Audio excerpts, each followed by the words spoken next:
rotation externe pour la jambe. Donc cette fois-ci pareil, je mets 90-90 et on va travailler sur la jambe qui va être en rotation externe. Donc je mets le genou, celui-là, en rotation externe donc sur la jambe.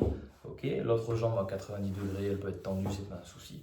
Ce que vous allez faire, vous allez vous soulever ici. Donc je vais mettre de côté pour que vous puissiez bien voir. Je vais me soulever, je pousse ma fesse en arrière le plus que je peux. Je cherche à creuser le bas du dos, je me rassois au sol, ok, et je garde le buste bien ouvert, je creuse bien le bas du dos ici. Vous allez sentir que ça tire plus dans la fesse arrière, ok. Donc ensuite tu peux mettre tes mains soit de chaque côté, donc un du côté genou, un côté là, à l'intérieur.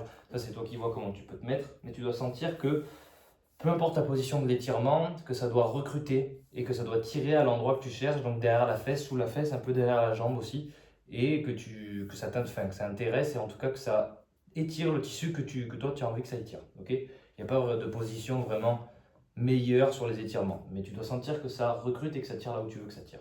Une fois que tu as recruté, que tu sens que ça commence à tirer, tu peux baisser un peu plus le buste, ok, chacun son niveau, et surtout tu viens enfoncer le genou et le pied dans le sol, comme si tu allais repousser le sol et donc faire ce mouvement de rotation externe. Ok, donc tu te mets bien en place et tu viens forcer dans le sol sur le temps qui est indiqué sur le programme, avec la force et l'intention qui est indiquée sur le programme, donc 40% ou 100% ou 40 secondes, 60 secondes, 15 secondes, ça dépend ce qui est écrit.